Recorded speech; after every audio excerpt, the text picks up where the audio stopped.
History is littered with footnotes, with stories that were deliberately left unfinished. These are the stories of minds who flew too close to the sun, who saw the machinery of reality turning behind the curtain, and who paid a price for that vision. In 1991, a brilliant thinker named Michael Talbot published The Holographic Universe, a book that didn't just challenge our understanding of reality, it dismantled it. He proposed, with startling clarity, that the solid world around us is nothing more than a spectacular, three-dimensional projection. 1 year later, at the age of 38, Michael Talbot was dead. A few years after that, in 1994, a neurophysiologist of staggering genius, Dr. Jacobo Grinberg, was conducting experiments in Mexico City that provided the scientific proof for what ancient mystics had always known. He demonstrated, under rigorous laboratory conditions, that human consciousness is not separate, that our minds are linked by an invisible field, capable of instantaneous communication, of direct influence. And then, at the peak of his revolutionary work, Dr. Grinberg vanished without a trace. His files, his research, his very existence were swallowed by silence. What connects these two events? A tragic coincidence, or a pattern, a warning? These men weren't just theorists. They were cartographers, mapping a territory that powerful forces would prefer remain uncharted. They discovered that what we call reality is a language, and what we call coincidence is that language speaking directly to us. When you think of a long-lost friend, and moments later your phone rings with their name on the screen when a question burns in your mind, and you open a book to a random page to find the exact answer staring back at you. This is not chance. This is not your mind playing tricks. This is the universe confirming that you are heard. It's evidence that your consciousness is not a passenger in this cosmos. It is a pilot. For generations, we have been meticulously programmed to dismiss these moments. We've been trained by our educational systems, our scientific dogmas, and our cultural narratives to see them as charming anomalies, statistical quirks in a cold, mechanical universe. But what if that training was deliberate? What if keeping you deaf to this cosmic dialogue was the most effective form of control ever devised? This is not a journey into fantasy. This is an exploration of a hidden science, a spiritual technology that has been suppressed not because it is false, but because it is true. The work of Talbot and Grinberg, when woven together, forms a master key. Talbot gave us the map of the holographic reality. Grinberg uncovered the engine that navigates it, the human brain and its connection to a universal field of consciousness. They revealed that synchronicities are not passive signs to be observed. They are active invitations to co-create. They are the feedback system of the cosmos, showing you precisely how your internal state, your thoughts, your emotions, your deepest beliefs, is being projected outward to form the world you experience. The systems of power in our world are built on a single, foundational lie, that you are separate, small, and powerless before the might of external circumstances. But a person who understands the language of synchronicity, who knows that their inner world sculpts their outer world, can no longer be controlled by fear. They become sovereign. Now, for the first time, we will piece together their forbidden discoveries to show you how to move from being a pawn in the game to a player who understands the rules. Prepare to decode the reality you live in. The story of this revelation begins, as it often does, not in a sterile laboratory, but in a moment of human connection and frustration. In the 1920s, the great psychologist Carl Jung was treating a patient who was trapped in the fortress of her own rational mind. She resisted every insight, every interpretation. One day, she described a powerful dream she'd had about a golden scarab beetle. As she was telling the story, Jung heard a gentle tapping at his office window. He turned, opened it, and caught the creature flying into the room. It was a scarab-like beetle, the closest thing to a golden scarab one could find in that climate. He walked back to his patient and presented the beetle to her, saying, "Here is your scarab." That moment shattered her rationalist defenses forever. She understood in a flash that her inner world and the outer world were not separate. They were in conversation. Jung named this phenomenon synchronicity, a meaningful connection between two or more events that are not causally related. He had stumbled upon a fundamental principle of the universe, one that Western science had conveniently ignored. But Jung had only opened the door. It was Jacobo Grinberg who dared to walk through it. In his labs at the National Autonomous University of Mexico, Grinberg designed an experiment of breathtaking elegance. He placed two subjects in separate, electromagnetically shielded Faraday cages. They could not see, hear, or communicate with each other in any conventional way. He instructed them to meditate together for a short period to create a sense of connection. Then he separated them. In one room, a subject was shown a series of bright, flashing lights, while their brain waves were measured by an EEG. In the other room, the second subject sat in total silence, their brain waves also being monitored. The results were impossible, according to classical physics. At the exact instant the first subject saw the flashing lights, the second subject's brain produced the exact same electrical potential, the same signature brainwave pattern. There was no time lag. It was instantaneous.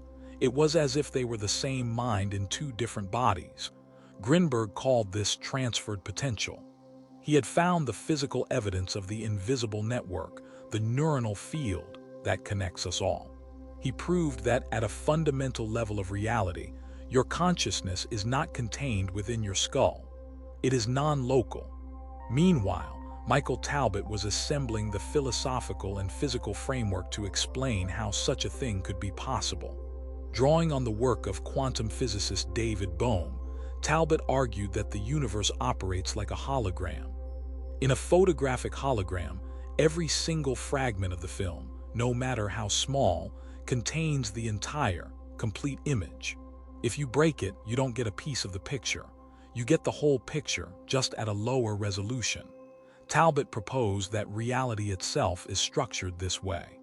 The universe is an undivided whole, an implicate order, and our seemingly separate reality is the explicate order that unfolds from it. This explains everything. It explains how Grinberg's subjects could share a single brainwave pattern across space, because at the deeper, holographic level there is no space between them. They are one. This also explains synchronicity. A thought, an emotion, an intention held in your consciousness doesn't have to travel anywhere to affect the world. It is already everywhere. It is a change in the pattern of the whole, which then manifests as a specific, synchronized event in your local reality. So, why have these world-changing discoveries been relegated to the fringes of esoteric thought? Why aren't we taught this in school? Because these truths dismantle the very foundations of a society built on control. A holographic reality connected by a field of consciousness implies that you are infinitely powerful. Educational systems teach you to compete, to see yourself as separate from others. Materialist science tells you that you are a biological accident in a meaningless cosmos. Religions tell you that divine power is external, something you must seek from an authority figure.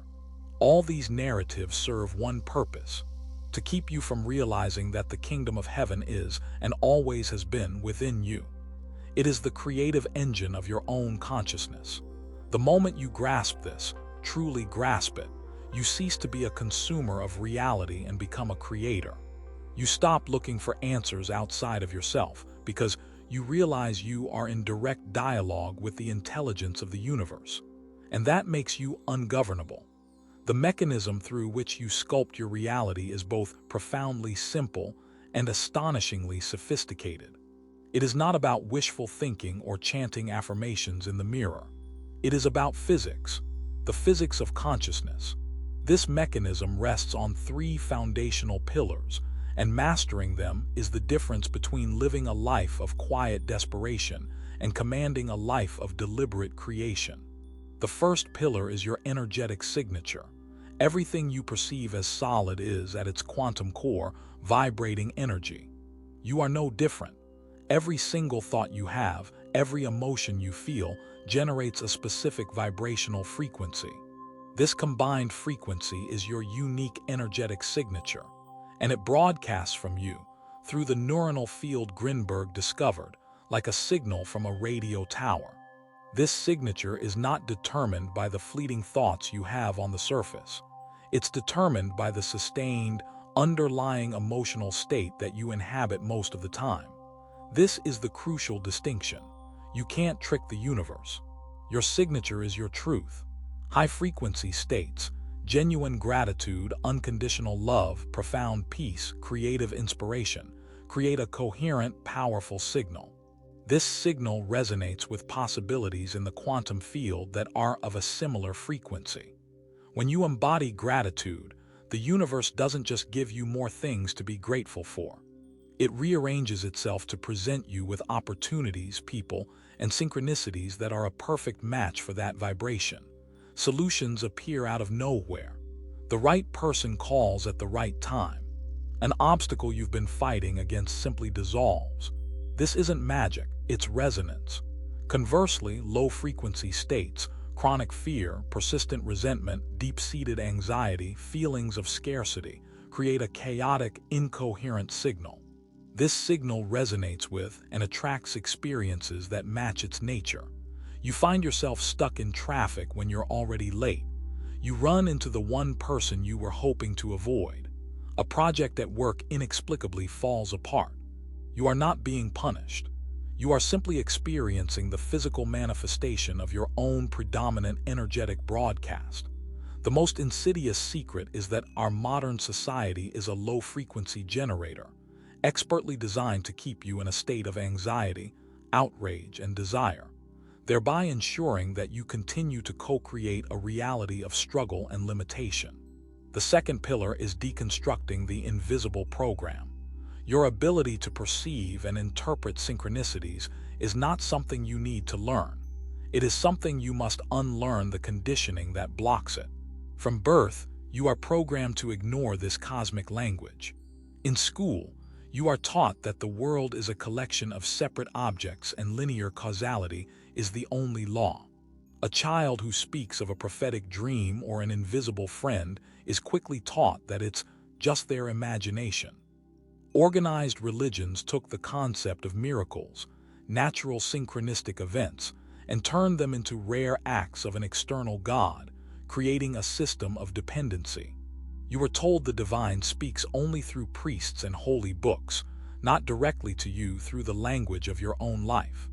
And then, materialist science delivered the final blow, declaring consciousness to be a mere epiphenomenon of brain chemistry, a ghost in the machine with no power to influence anything.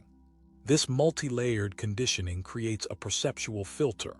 You could be surrounded by signs, by guidance, by cosmic winks, but your brain has been trained to automatically file them under coincidence and move on. Breaking this conditioning requires a profound act of intellectual rebellion. It means trusting your own experience more than the decrees of experts. It means having the courage to say, I know what I saw, I know what I felt. It was real. The moment you begin to consciously look for synchronicities, to acknowledge them, your perceptual filter begins to dissolve. You are telling the universe that you are listening. And the universe, in turn, begins to speak more clearly. The third pillar is learning to decipher the messages. The universe communicates not in words, but in symbols. This symbolic language is the native tongue of your unconscious mind. Repeating numbers are one of its clearest signals. Seeing 11 or 444 isn't just a random occurrence. These are frequency markers. They are like a cosmic chime, a nudge from the universe telling you to pay attention, that your thoughts and the external reality are in a moment of powerful alignment. Animals appearing unexpectedly are also powerful messengers, carrying the archetypal energy of their species. An owl might signify wisdom and the need to see through illusion. A spider might be a message about creativity and weaving your own destiny. Dreams are perhaps the most direct portal. They are nightly reports from your subconscious, processing information from the neuronal field, and presenting it to you in symbolic dramas that contain solutions, warnings, and profound insights into your life's path. Water often relates to your emotional state, flying to a sense of freedom or expanded consciousness, being pursued to an issue you are avoiding in waking life. The key to deciphering this language is not a dictionary of symbols. It is your own intuition. The meaning is always personal. You must ask yourself, what does this symbol mean to me? How did it make me feel? The feeling is the key that unlocks the message. As you begin to master these three pillars, your life will transform in ways that will seem miraculous to your old self. Relationships based on insecurity or social obligation will effortlessly fall away, creating space for people to enter your life who are a true, energetic match for your soul's journey. Your career path will stop feeling like a struggle and start to feel like a guided mission, with opportunities appearing at the perfect time, not because you hustled for them, but because you aligned with them. But this power comes with profound responsibility. The temptation will be to use this knowledge to manifest superficial desires, more money, more status, more control. This is the final test. The neuronal field is not a cosmic vending machine. It responds to authenticity and purpose, not ego. When you attempt to manipulate it for selfish gain, it creates what can only be described as a corrective experience, a series of negative synchronicities that force you to confront the very egoic patterns you are trying to serve. The true purpose of this spiritual technology is to align you with your dharma, your unique purpose for being here. It is a navigation system for your soul. When you use it to guide you toward greater service, greater love, and greater consciousness, the universe conspires in your favor with a grace and elegance that will leave you in a constant state of awe. You will finally understand that you were never a victim. There are no victims, only unconscious creators. The choice has always been yours, to remain a prisoner of the program, asleep in the dream, or to wake up, remember who you are, and become the conscious architect of your reality. The universe is speaking. Are you ready to listen?